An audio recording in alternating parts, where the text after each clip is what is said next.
Hello दोस्तों, सभी का स्वागत है आपका अपना YouTube channel PK for study में। दोस्तों आज के वीडियो में हम लोग क्लास 8 वाले के most important objective type question science के क्लियर करने वाले हैं। ठीक है, क्लास 8 वाले के लिए आज के वीडियो में लोग साइंस का पूरा 50 क्वेश्चन ऑब्जेक्टिव टाइप डिस्कशन करेंगे, जिसमें कि आपको बहुत ही फायदा होगा, बहुत बेनिफिट होगा। ठीक है, तो आज के लिए आज का जो वीडियो है आप लोगों के लिए बहुत ही महत्वपूर्ण है, बहुत ही इंपॉर्टेंट है। ठीक है, तो आप लोग सभी लोग अच्छे से वीडियो को देखिएगा और क्वेश्चन को समझने की कोशिश कीजिएगा। हम आपको क्वेश्चन के साथ साथ उसके आंसर को रिपीट करेंगे ताकि आपके माइंड में सेट हो और आपको पूरे तरह से याद हो जाए। ठीक है, तो अभी तक आप लोगों ने इस वीडियो को शेयर नहीं किया तो इसको शेयर कीजिए ताकि सभी आपके दोस्त जितने भी है, भाई है, आपके दोस्त हैं, सभी के पास पहुंचे और अपने एग्जाम को अच्छे से तैयारी कर सके। ठीक है, तो चलिए आज के क्वेश्चन को समझते हैं कि हमारे क्लास 8 वाले में साइंस का क्या क्या क्वेश्चन है। ठीक है, तो सारे क्राइटेरिया हम लोगों को पता है। क्वेश्चन कितना होगा आपका 50 क्वेश्चन होगा, जिसके लिए आपको टाइम 1 घंटा दिया जाएगा और इसमें से आपके सारे जो क्वेश्चन होंगे वो ऑब्जेक्टिव टाइप का क्वेश्चन होंगे और उसमें से कोई नेगेटिव मार्क्स नहीं होगा। ठीक है, तो ओएमआर शीट आप लोगों को भरने आता है। जैसे कि ओएमआर शीट जैसे दिया जाएगा क्वेश्चन ABCD, इस तरह से आपका क्वेश्चन के बगल में इस तरह से ओएमआर शीट दिया रहेगा, 4 ऑप्शन। ठीक है, जैसे कि मेरा क्वेश्चन नंबर का जैसे कि मेरा पहला क्वेश्चन है उसका बी नंबर मेरा सही हो, तो इसमें बी पे आपको क्या करना है, पूरा भर देना है। ठीक है, इस तरह से बी को पूरा कलर कर देना है, इसको खाली नहीं छोड़ना है।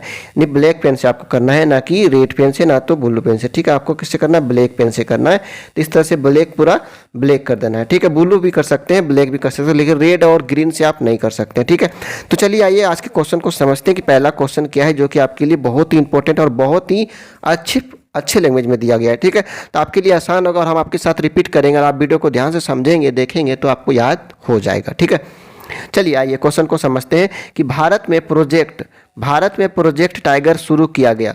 भारत में प्रोजेक्ट टाइगर कब शुरू किया गया, तो इसका जो आंसर हो जाएगा आपका ऑप्शन नंबर बी, 1972 से 73 ईस्वी में इसको शुरू किया गया था। ठीक है, 1972-73 ईस्वी में इसको शुरू किया गया था। ठीक है, याद रहेगा। तो चलिए आगे नेक्स्ट क्वेश्चन पे आते हैं। क्वेश्चन नंबर 2 देखिएगा, सर्वप्रथम कोशिका की खोज किसने की। देखिए यहाँ पे सर्वप्रथम जो है कोशिका की खोज किसने की, जिसका जो आंसर हो जाएगा आपका option number A, Robert Hooke ने। किसने, रॉबर्ट हुक ने ही सर्वप्रथम कोशिका की खोज की थी। ठीक है, यहाँ तक क्लियर है, कोई दिक्कत। आपको बीच बीच में आपके हाल चाल को हम पूछते रहेंगे, तो आपको उसमें कॉमेंट में जवाब देना है कि आपका कैसा हाल चाल है। ठीक है, चलिए क्वेश्चन नंबर 3 पे आते हैं कि एक मुलायम धातु जिसे चाकू से काटा जा सकता है, ये क्या हो जाएगा, चांदी होगा क्या, पारा होगा, सोना होगा। इस सबको हम लोग आसानी से नहीं काट सकते हैं, तो इसका जो आंसर हो जाएगा ऑप्शन नंबर 3 का, जो क्वेश्चन नंबर 3 का ऑप्शन नंबर सी, सोडियम जो है इसको हम लोग चाकू से आसानी से काट सकते हैं। ठीक है, तो एक मुलायम धातु जिसे चाकू से काटा जा सकता है कौन सा है, सोडियम है। याद रहेगा, ये क्वेश्चन क्लास 10th वाले में भी, बोर्ड एग्जाम में भी आया था और आपके लिए भी क्वेश्चन बहुत ही इंपॉर्टेंट है। ठीक है, चलिए आगे बढ़ते हैं। क्वेश्चन नंबर 4 पे आते हैं कि निम्नलिखित में कौन ऐसी धातु है जिसके विद्युत लेपन के द्वारा किसी वस्तु की चमक को बढ़ाया जा सकता है। तो कौन सा ऐसा लेपन है जो कि फिर से सुनिएगा, कौन ऐसी धातु जिसके विद्युत लेपन के द्वारा किसी वस्तु की चमक को बढ़ा देता है। तो इसका जो आंसर हो जाएगा आपका क्वेश्चन नंबर 4 का, आपका जो आंसर होगा हो जाएगा क्रोमियम। क्रोमियम जो है इसको किसी धातु के ऊपर विद्युत लेपन के द्वारा किसी वस्तु की चमक को क्या करता है, बढ़ा देता है। ठीक है, तो इसका जो आंसर हो जाएगा आपका क्वेश्चन नंबर 4 का option number B is right answer होगा। ठीक है, चलिए आगे बढ़ते हैं। क्वेश्चन नंबर 5 पे आते हैं कि संचरणीय रोगों का सबसे मुख्य कारक है। संचरणीय रोगों का सबसे मुख्य कारक क्या है, चींटी, ड्रैगन मक्खी, मकड़ी या फिर घरेलू मक्खी। तो इसका जो आंसर हो जाएगा क्वेश्चन नंबर 5 का जो आंसर होगा आपका ऑप्शन नंबर डी, घरेलू मक्खी। घरेलू मक्खी देखें ना आप लोग, सभी के घर में होते हैं, मेरे घर में भी बहुत सारा मक्खी रहता है। तो ये सब घरेलू जो मक्खी होता है, इसके कारण से क्या होता है, संचरणीय रोग का सबसे मुख्य कारक होता है। ठीक है, तो ये घरेलू मक्खी इसका आंसर हो जाएगा। क्वेश्चन नंबर 6 पे आते हैं कि निम्न में से कौन सा जंतु जरायुज है। जरायुज है, तो इसका आंसर हो जाएगा क्वेश्चन नंबर 6 का जो आंसर होगा आपका ऑप्शन नंबर ए, मनुष्य। कौन सा, मनुष्य हो जाएगा। Option number A is right answer होगा क्वेश्चन नंबर 6 का। ठीक है, क्वेश्चन नंबर 7 पे आते हैं कि शुष्क मौसम में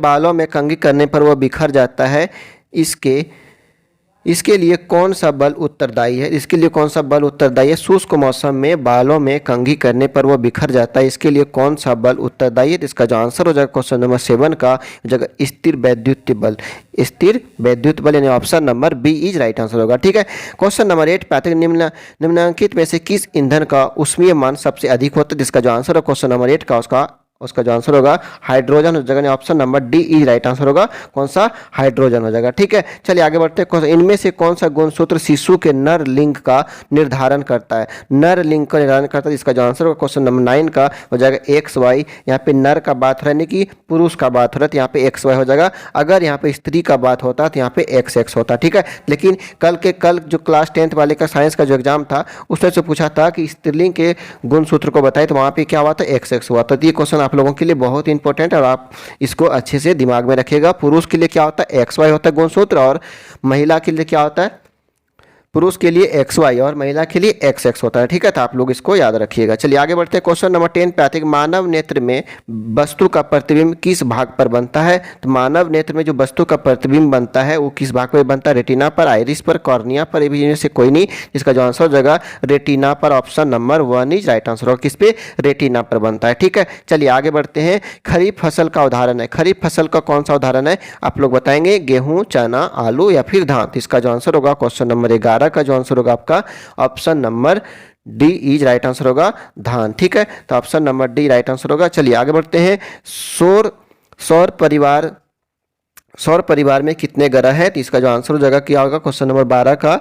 सौर परिवार समझते हैं ना, सौर जो जितने भी ग्रह है कितने हैं, वो 8 प्रकार के हैं, तो इसमें 8 हो जाएगा। Option number A is right answer होगा। ठीक है, क्वेश्चन नंबर 13 पे आते हैं कि घर्षण हमेशा क्या होता है? घर्षण क्या होता है? हानिकारक होता है, लाभदायक होता है? ना हानिकारक ना लाभदायक, कुछ मामलों में हानिकारक तो कुछ मामलों में लाभदायक। इसका जो आंसर हो जाएगा आपका क्वेश्चन नंबर 13 का जो आंसर हो जाएगा, क्वेश्चन नंबर 13 का आंसर होगा ऑप्शन नंबर डी, कुछ मामले में हानिकारक भी होते हैं और कुछ मामले में लाभदायक। जैसे कि हम लोग ब्रेक लगाते हैं तो स्पीड को क्या करते हैं, कम करने के लिए ब्रेक लगाते हैं, तो उससे क्या होता है, हमको फायदा होता है, हमको हानि नहीं पहुंचता। कुछ जगह पे ऐसा होता है घर्षण जब किसी चीज़ को जब जकड़ लेता है तो वहाँ से छुटाना मुश्किल होता है, तो क्या होता है, एक हानि होता है। तो वो क्या, तो कुछ मामले में हानि भी होता है और कुछ मामले में लाभदायक भी होता है, इसलिए option number D right answer होगा। क्वेश्चन नंबर 14 पे आते हैं, पैराशूट बनाने में किस रेशे का उपयोग होता है? तो इसका जो आंसर हो जाएगा क्वेश्चन नंबर 14 का आपका जो आंसर होगा ऑप्शन नंबर बी, नायलॉन का। किसका, नायलॉन का उपयोग होता है, तो option number B right answer होगा। मानव के, क्वेश्चन नंबर 15 देखिए, मानव के कानों के लिए श्रव्यता प्रास है, मानव के कानों के लिए श्रव्यता प्रास है, क्या है? तो इसका जो आंसर हो जाएगा, आप लोगों को पता होगा इसका आंसर, कि इसका जो आंसर होगा क्वेश्चन नंबर 50 20 HZ से 20,000 HZ तक होता है, यानी कि option number A is right answer होगा। 20 HZ से, HZ मतलब हज उसको बोलते हैं। ठीक है, 20,000 HZ तक। ठीक है, क्वेश्चन नंबर 16 पे आते हैं, किस यंत्र के उपयोग में, ये सारे क्वेश्चन जो है ना आपके मोस्ट इंपॉर्टेंट क्वेश्चन है, आपके बोर्ड एग्जाम में जरूर छपेगा ये सब क्वेश्चन, इसलिए आप लोगों को इस सब क्वेश्चन को याद रखना बहुत ही जरूरी है। ठीक है, क्वेश्चन नंबर 16, किस यंत्र के उपयोग से भूकंप की तरंगों की रिकॉर्ड किया जाता है? भूकंप की जो तरंगें उठती है तो उसको रिकॉर्ड करने के लिए कौन सा यंत्र का उपयोग करते हैं? तो उसका जो आंसर हो जाएगा आपका क्वेश्चन नंबर 16 का ऑप्शन नंबर सी, भूकंप लेखी, यानी कि option number C is right answer होगा। ठीक है, कौन सा, भूकंप लेखी, option number C right answer होगा। आगे बढ़ते हैं, क्वेश्चन नंबर 17 पे आते कि विश्व तापन का प्रमुख कारण, विश्व तापन का प्रमुख कारण है, तो इसका आंसर हो जाएगा क्वेश्चन नंबर 17 का कार्बन डाइऑक्साइड की बढ़ती मात्रा, कार्बन डाइऑक्साइड की बढ़ती मात्रा, option number D is right answer होगा। संकटापन प्रजाति है, संकटापन प्रजाति क्या है? तो इसका जो आंसर होगा क्वेश्चन नंबर 18 का जो आंसर होगा आपका क्या हो जाएगा, क्वेश्चन नंबर 18 का आपका आंसर होगा बाघ, यानी संकटापन प्रजाति कौन सा है, बाघ है। तो इसका आंसर हो जाएगा कि घोड़ा से किसी को संकट नहीं आता, न गाय से आता है, कुत्ता से कभी कभी आता है, तो बाघ के संकटापन प्रजाति है, तो इसका आंसर हो जाएगा option number D is right answer होगा। ठीक है, चलिए आगे बढ़ते हैं। क्वेश्चन नंबर 19 पे आते हैं, जंतु कोशिका में क्या अनुपस्थित होता है? इसका आंसर हो जाएगा क्वेश्चन नंबर 19 का कोशिका भित्ति होता है, तो option number C is right answer होगा, कोशिका भित्ति। ठीक है, जल के शुद्धिकरण में किस अधातु का उपयोग होता है? तो जल के शुद्धिकरण में क्लोरीन का उपयोग होता है, तो option number B is right answer हो जाएगा। ठीक है, क्लोरीन क्या एक अधातु है। ठीक है, चलिए आगे बढ़ते हैं कि विश्व के पहले प्रतिजैविक का नाम है, विश्व के पहले प्रतिजैविक का नाम क्या है? इसका आंसर हो जाएगा 21 नंबर का ऑप्शन नंबर डी, पेनिसिलिन। कौन सा हो जाएगा, पेनिसिलिन हो जाएगा। ठीक है, चलिए आगे बढ़ते हैं। क्वेश्चन नंबर 22 पे आते हैं कि पानी में हाइड्रोजन एवं ऑक्सीजन का अनुपात क्या होगा? तो पानी में हाइड्रोजन और ऑक्सीजन का जो अनुपात होता है ना, वो होता है आपका ये 2:1, 2 यानी 2:1 होता है, तो यहाँ पे option number 1 is right answer हो जाएगा क्वेश्चन नंबर 22 का। ठीक है, क्वेश्चन नंबर 23 देखिए, निम्न में से किस जीव निम्न में से किस जीव में द्विखंडन द्वारा जनन होता है? तो इसका जो आंसर हो जाएगा 23 नंबर का ये जगह अमीबा द्वारा। ठीक है, अमीबा हो जाएगा, option number C is right answer होगा। 24 नंबर देखिए, द्रव का दबाव गहराई से बढ़ने से, द्रव का दबाव गहराई से बढ़ने से क्या होता है? इसका जो आंसर हो जाएगा आपका 24 का ये हो जाएगा, द्रव का दबाव गहराई से बढ़ने से क्या होता है? बढ़ता है। क्या होता है? बढ़ता है। तो option number B is right answer होगा। ठीक है, क्वेश्चन नंबर 25 को देखिए कि ईंधन के ऊष्मीय मान का मात्रक क्या होता है? तो यहाँ पे जो ईंधन की जो ऊष्मीय मान के मात्रक है तो उसको बताना है। तो यहाँ पे 25 का देखिए kJ/kg, किलो जूल प्रति किलोग्राम होता है। ठीक है, तो यहाँ पे option number C is right answer हो जाएगा क्वेश्चन नंबर 25 का। ठीक है, किलो जूल प्रति किलोग्राम होता है। चलिए आगे बढ़ते 26 नंबर, किशोरावस्था की उम्र क्या होता है? किशोरावस्था की उम्र क्या होता है? 11 से 19, 10 से 6, सॉरी 6 से 10, 0 से 6 या फिर इनमें से कोई नहीं। इसका जो आंसर होगा 26 नंबर क्वेश्चन का जो आंसर होगा वो हो जाएगा 11 से 19 वर्ष तक जो होता है एज, ये किशोरावस्था का एज होता है। जैसा कि आप लोगों का भी 11 से 11 वर्ष के होंगे आप लोग, कोई कोई बच्चे होंगे, कोई कोई 12 के भी होंगे, तो आप लोग अभी किस में है? किशोरावस्था की उम्र में है। ठीक है, क्लास 8 वाले बच्चे जो है वो किशोरावस्था के उम्र में आप लोग आ चुके हैं। ठीक है, चलिए आगे बढ़ते हैं। सामान्य नेत्र के द्वारा पढ़ने के लिए वह सर्वाधिक सुविधाजनक दूरी कितना है? सामान्य नेत्र की, जो कि नॉर्मल जिसका आंख है उसको पढ़ने के लिए सर्वाधिक सुविधाजनक दूरी जो होगा वो कितना होगा?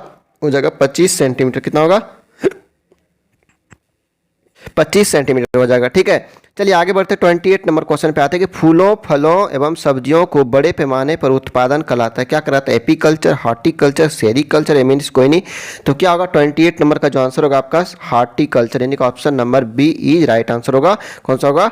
हॉर्टिकल्चर। ठीक है, चलिए आगे बढ़ते 29 नंबर क्वेश्चन, किस ग्रह को प्रभात तारा अथवा संध्या तारा कहा जाता है? तो इसका जो आंसर होगा 29 नंबर का ये होगा शुक्र हो जाएगा। तो option number D is right answer होगा। ठीक है, चलिए आगे बढ़ते हैं क्वेश्चन नंबर 30 पे आते हैं कि किस आकृति की वस्तु पर तरल घर्षण कम होता है? तो किस आकृति की वस्तु पर तरल घर्षण कम होता है? तो इसका जो आंसर होगा 30 नंबर क्वेश्चन का ये हो जाएगा नौकाकार का। ठीक है, चलिए आगे बढ़ते हैं क्वेश्चन नंबर 31 पे आते हैं।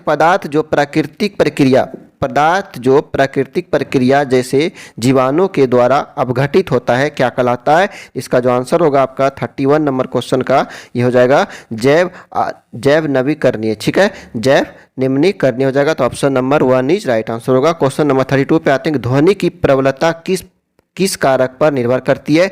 ध्वनि की जो प्रबलता है वो किस कारक पर निर्भर करती है? तो इसका जो आंसर होगा 32 नंबर क्वेश्चन का आपका जो आंसर होगा ऑप्शन नंबर बी, आयाम हो जाएगा। ठीक है, option number B is right answer होगा। ठीक है, चलिए आगे बढ़ते हैं क्वेश्चन नंबर 33 पे आते हैं कि विपरीत आवेशों के बीच क्या प्रतिक्रिया होता है? विपरीत आवेशों के बीच क्या प्रतिक्रिया होता है? तो इसका आंसर हो जाएगा 33 का आकर्षण, यानी कि option number A is right answer होगा।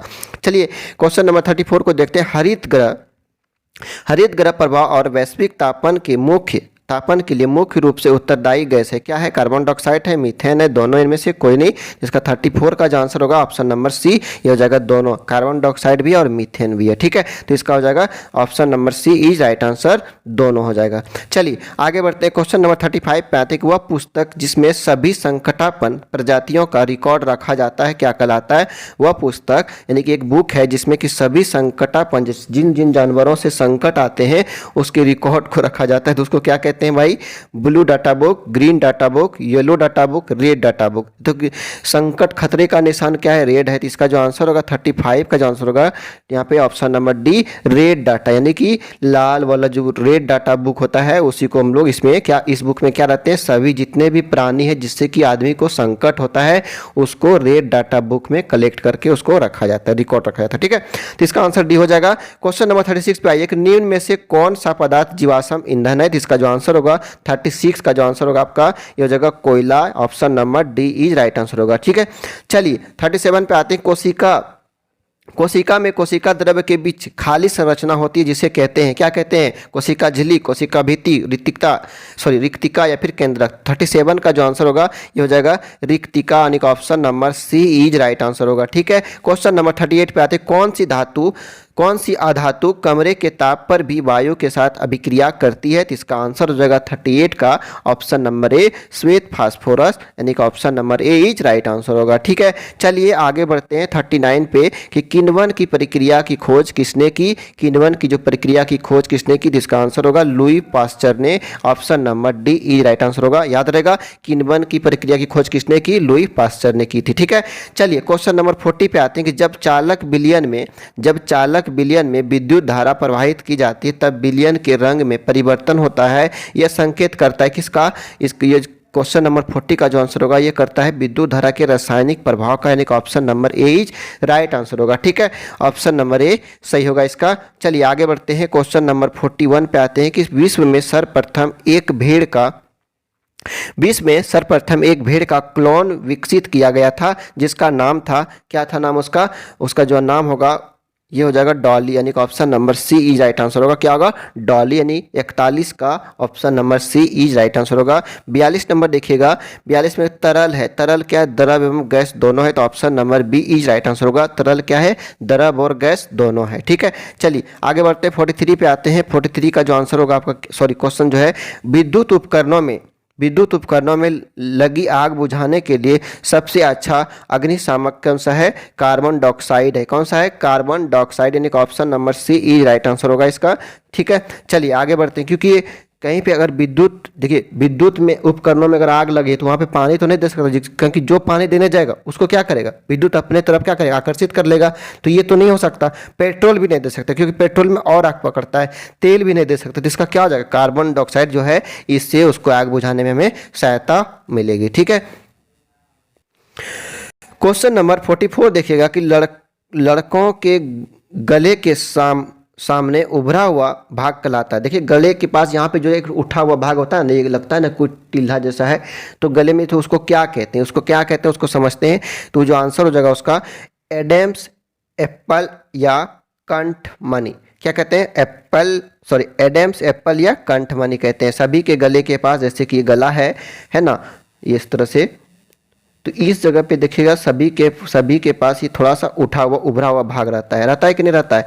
तो सभी के पास जो ये उभरा हुआ जो भाग रहता है, इसको हम लोग क्या कहते हैं? इसका क्या नाम है? कंठमणि या फिर एडम्स एप्पल कहते हैं इसको। तो इसका आंसर हो जाएगा ऑप्शन नंबर ए। इतना बड़ा नहीं रहता है, बस हम समझाने के लिए बस बना दिए इसको, तो आप लोग समझ सकते हैं। ठीक है, तो चलिए इसका आंसर हो जाएगा क्या? कंठमणि या फिर एडम्स एप्पल हो जाएगा। Option number A right answer होगा। क्वेश्चन नंबर 45 पे आते हैं, श्वेत प्रकाश, सूर्य के प्रकाश में कितने रंग होते हैं? श्वेत प्रकाश में कितने रंग होते हैं? सभी लोगों ने जानते हैं कितने रंग होते हैं। 45 नंबर का जो आंसर होगा आपका क्या होगा? 7 रंग होता है। देखे हो ना इंद्रधनुष को आप लोगों ने, इस तरह से बना होता है, तो इसमें कि क्या होता है? 7 रंगों से ये वर्ण विक्षेपण पूरा बना होता है, जिसको कि भिवग्योर हम लोग भी पढ़ते हैं ना, तो इस तरह से इसका कितना होगा? 7 हो जाएगा। ठीक है, चलिए आगे बढ़ते हैं। क्वेश्चन नंबर 46 पे आते हैं, एक स्थान पर एक ही प्रकार के बड़ी मात्रा में उगाए गए पौधों को क्या कहते हैं? अनाज, फसल, कृषि या फिर खेती। इसका आंसर होगा 46 का जो आंसर होगा आपका क्या होगा? ऑप्शन नंबर बी फसल हो जाएगा। ठीक है, तो एक स्थान पर एक ही प्रकार की बड़ी मात्रा में उगाए गए पौधों को क्या कहते हैं? फसल कहते हैं। इसका आंसर हो जाएगा option number B is right answer होगा। ठीक है, 46 का बी होगा। क्वेश्चन नंबर 47 पे आते हैं कि खगोलीय पिंडों के बीच की दूरी को किस इकाई में मापा जाता है? इसका जो आंसर हो जाएगा आपका क्वेश्चन नंबर 47 का ये हो जाएगा प्रकाश वर्ष की दूरी में इसको मापा जाता है। इसका आंसर हो जाएगा option number C is right answer होगा। ठीक है, आगे बढ़ते हैं। क्वेश्चन नंबर 48 पे आते हैं, घर्षण चिकने सतहों की अपेक्षा रुखड़े सतहों पर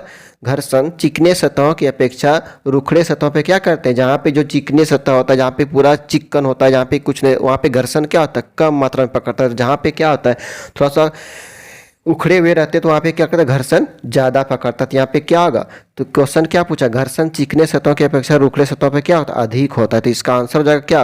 48 का option number 1 is right answer होगा, अधिक होता है। ठीक है, निम्न में कौन प्राकृतिक बहुलक है? तो इसका आंसर हो जाएगा क्वेश्चन नंबर 49 का सेलुलोज, यानी कि option number B is right answer होगा। लास्ट क्वेश्चन है, अगर वीडियो अच्छा लग रहा है तो इसको शेयर कीजिए, ताकि सभी बच्चों के पास वीडियो पहुंचे और वो अपने क्वेश्चन को सभी को अच्छे से याद कर ले। ठीक है, जो ध्वनि सुनने में अप्रिय लगती है, लास्ट क्वेश्चन है 50 नंबर क्वेश्चन, जो ध्वनि सुनने में अप्रिय लगती है है उसे क्या कहते हैं? सुरीली ध्वनि, संगीत, शोर, सुखद, क्या कहते हैं? क्वेश्चन नंबर 50 का जो होगा ऑप्शन नंबर सी, यानी कि शोर हो रहा है, इतना क्यों बजा रहे हो, जो कि अच्छा सुनने में जो चीज़ हम लोग को अच्छा लगता है उसको क्या कहते हैं? सुरीली ध्वनि, संगीत भी कहते हैं। ठीक है, तो इसका जो आंसर हो जाएगा क्या हो जाएगा? शोर हो जाएगा, जो कि जो ध्वनि सुनने लायक नहीं है। ठीक है, तो यहाँ पे इसका इस तरह से हम लोगों ने क्वेश्चन 50 तक पूरा क्लास 8 के साइंस का मॉडल पेपर जो है आपका पूरा क्लियर हो गया। तो आप लोगों ने सभी ने इस वीडियो को अच्छे से देखिए और अपने दोस्तों के साथ क्या कीजिए, इसको शेयर कीजिए। ठीक है, ताकि सभी बच्चे इसको देख के अपने एग्जाम को पूरे अच्छे से तैयारी कर सके। और भी क्वेश्चन हम लेके आएंगे आपको, बस आप लोग इस चैनल के साथ बने रहिए। अगर अभी तक सब्सक्राइब नहीं किया तो इसको सब्सक्राइब कर लीजिए। सारे सब्जेक्ट का आपको सारे वीडियो देने वाला हूँ, तो आप लोगों का तैयारी जो है 2 से 3 दिन में सारे ऑब्जेक्टिव टाइप का क्वेश्चन करा देने वाला हूँ। ठीक है, चलिए फिर मिलते हैं नेक्स्ट वीडियो में, तब तक के लिए जय हिंद, थैंक यू।